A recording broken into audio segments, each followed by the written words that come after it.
Hot topic alert. We are talking protein today because if your Instagram feed looks like my Instagram feed, you're probably thinking, I'm never going to get enough protein. I only have one stomach.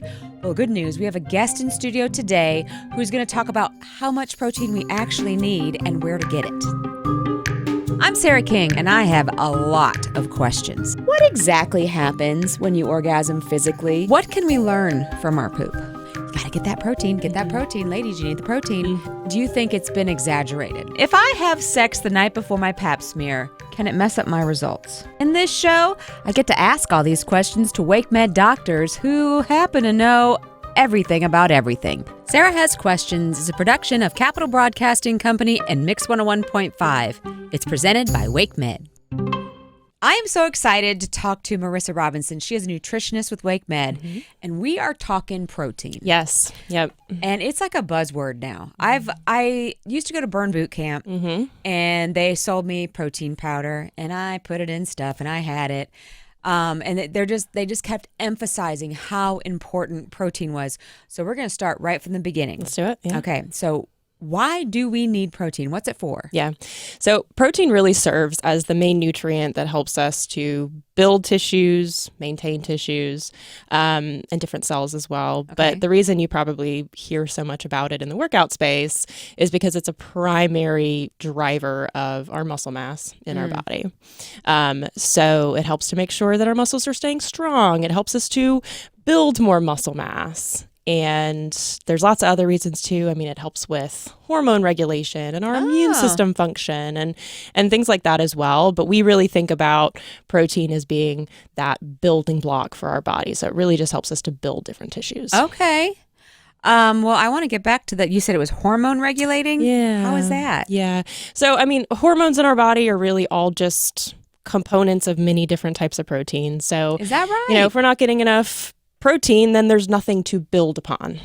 So it's you hear it back in the day in school, the building blocks, but Right. like literally is like the wood that builds a house. Yes. Yeah, sure. Yeah, that's a good way to think about it. Interesting. Do men and women need the same amount of protein? So as of right now, the recommended daily allowance is the same for everybody. Is that because they never studied female bodies? Well, that's part of it, probably. Yeah, that's probably a significant impact. But so right now it does increase a little bit past like the age of 60, past, older adults are recommended to have a little bit more. But on average, we say 0.8 grams per kilogram. So they use kilograms for this model, which is a little bit tough for a little bit tough for our pounds folks. But that's kind of the average. And I think that equals out to Okay, let's walk through this math. It sounds complicated, but it's actually not that hard. The USDA's recommended daily allowance for protein is 0.8 grams per kilogram of body weight. To calculate that, you're going to first need to know your weight in kilograms. Divide your weight in pounds by 2.2. So if you weigh 175 pounds, divide it by 2.2, your weight in kilograms is 79.5. Then multiply 79.5 times 0.8. The result is 63.6, and that's how many grams of protein you need per day. If you weigh 150 pounds, you should get 54.5 grams of protein. At 200 pounds, you should get 72.7 grams. That's the USDA guideline, but Marissa recommends her patients get even more.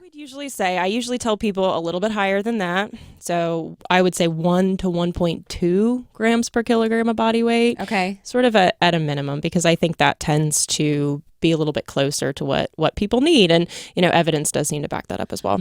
So what happens if I don't get enough protein?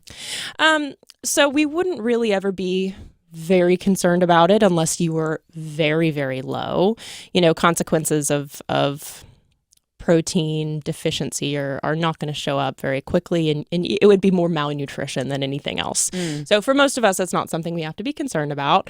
But of course, we recognize if our diet is very high in carbohydrates, for instance, too high in carbohydrates, we might be putting ourselves more at risk for prediabetes, diabetes. If our diet is too high in fat, we could be putting ourselves at risk for heart disease, things like that. So that's kind of where the balance of having enough protein with enough and moderating the carbohydrates. But there's no like excess protein syndrome. So the other side of it, right? So having too much protein, That was something that we were worried about for, I don't know, maybe 20, 30 years ago. Nowadays, there has been more research that's come out that as long as we have healthy kidneys, we can really consume as much protein as is feasible for us. Right. And how much does a chicken breast have roughly? 20-ish, 25, depending on the size. Okay. The reason I'm asking you this, it just seems like it's impossible to get this much protein. I only have one stomach. Yeah, it's true. And I also have to get vegetables and fruit and fiber and all this stuff. Like how is a person supposed to eat all of the stuff that we need? I'm only so hungry. Yeah. So the 0.8 grams per kilogram, I think, is fairly moderate for us to be able to get. It's not too challenging.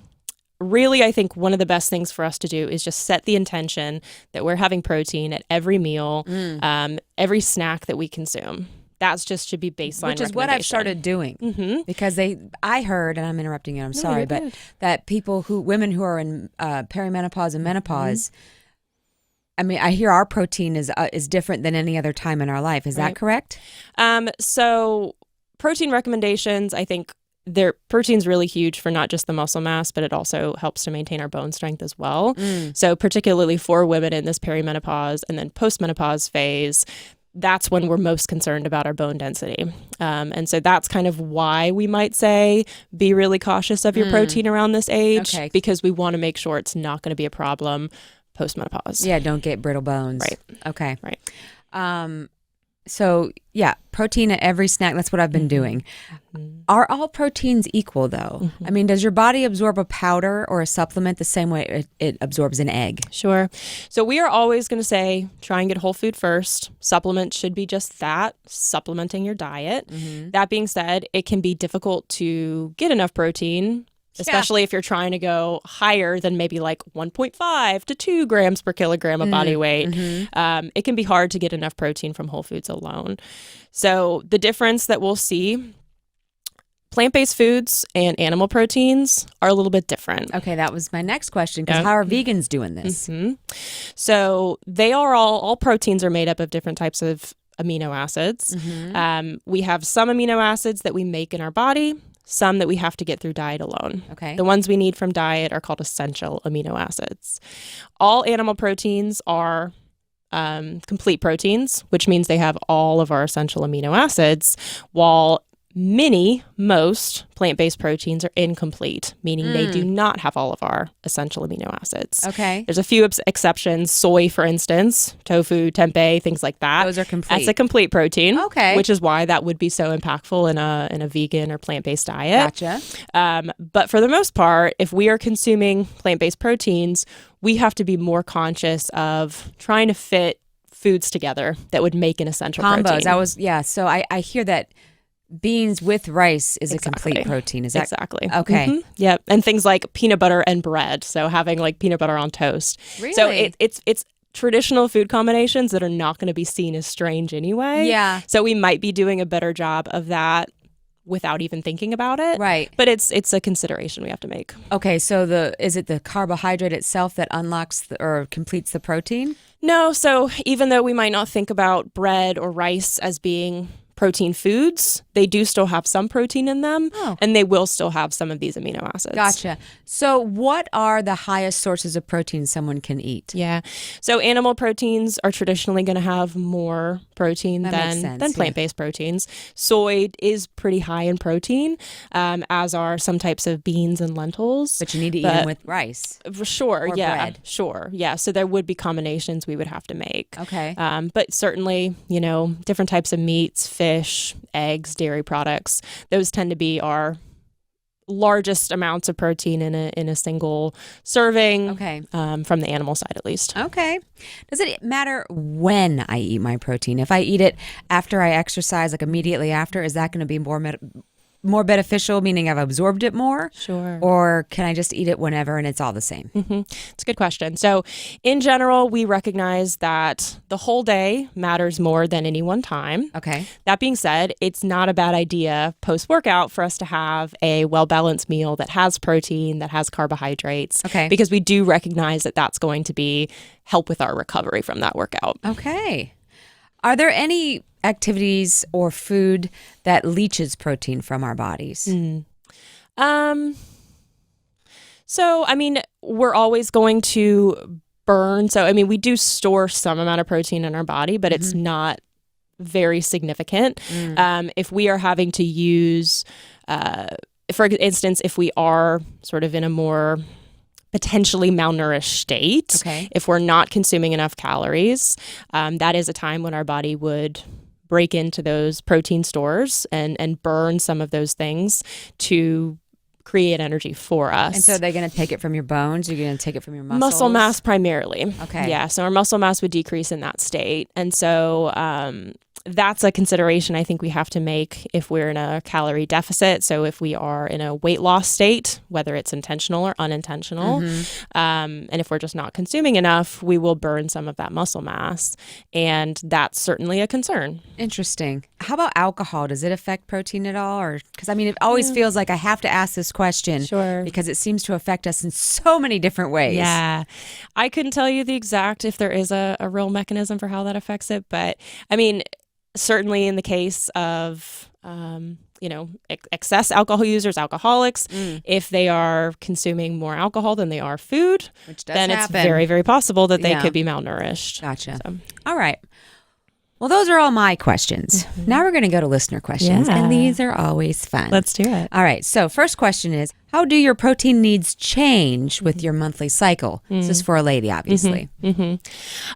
So in my experience, I have not read anything that indicates that we would need to change it based on our menstruation. I think it's always going to be important for us to make sure that throughout our menstrual cycle that we're consuming adequate protein. When we're actively on our period, it could be possible that we want to consume a little bit more iron, especially if we do have heavy periods. But that wouldn't necessarily, we can get that from many different types of protein foods. We can get it from red meats and beans and things like that, but not necessarily increasing the protein. Well, you segued beautifully into the second question. And I think this, if I'm craving protein like red meat, does that mean I need it? Perhaps. I think there's reason to believe that our body is very smart. I think it's totally okay for us to listen to some of those cravings. It could just be that, yes, our body does need more nutrition in general. Protein's a great way to get more of that nutrition. But red meat is always going to be something that will say, hey, try and just limit in general because it is higher in saturated fat. We do know it has some implications with other aspects of our health. So yes, it's okay to have red meat once or twice a week, maybe max. Really? But you could also get, if it's maybe the iron, for instance, like I said, it could be beans, it could be spinach or other dark leafy greens. Yep. Okay. All right. If you have high cholesterol, what's the best way to get the right amount of protein? So that's going to be where we're going to be paying attention to decreasing the saturated fat. So no red meat for this person. Trying to limit that. Maybe once a month. Yep. Or using like a lean ground beef, for instance. So any types of lean animal proteins is going to be the go-to. No prime rib. Protein, chicken, turkey, fish. But we can also do different types of plant-based proteins as well. So the soy is always going to be on the table. Different types of other beans, lentils. Are there any vegetables that have protein in them aside from like soybeans and beans? So all of them are going to have some amount, but usually it's negligible. Gotcha. Okay. All right, last question. And I say that sometimes and it's not, so just take that with a grain of salt. Has all this protein talk been inflated by social media, or can we just eat a varied diet and get enough protein? Once you search for protein, the algorithm keeps sending us protein posts, which might be why on my Instagram feed I'm getting all these menopause things. Sure, I also am looking for this podcast. But I hear so often, you got to get that protein, get that protein. Ladies, you need the protein. So do you think it's been exaggerated? Not necessarily. I mean, I don't know. I think it's, like I said, like my recommendations have never changed no matter what social media says. So protein's always going to be important. American food culture is maybe more carbohydrate heavy. So it's not necessarily a bad thing if more people are seeing on social media that they need to eat more protein and thus eating more protein. Yeah. Okay. Well, cool. Yeah. Well, I honestly don't think I have another question. You lucked out. Ah, lucky me. And you also did a great job. Thank you for coming in today. Absolutely. Thank you for having me. I never knew how important protein was. I mean, I kind of knew it was important, but I didn't realize it was that important. You can find Marissa Robinson at wakemed.org. If you have a question you'd like me to ask or an idea for a future episode, don't be scared. Get in touch. Go to wralfm.com/Sarah Has Questions. Sarah Has Questions is a production of Capital Broadcasting Company. We'll see you next time.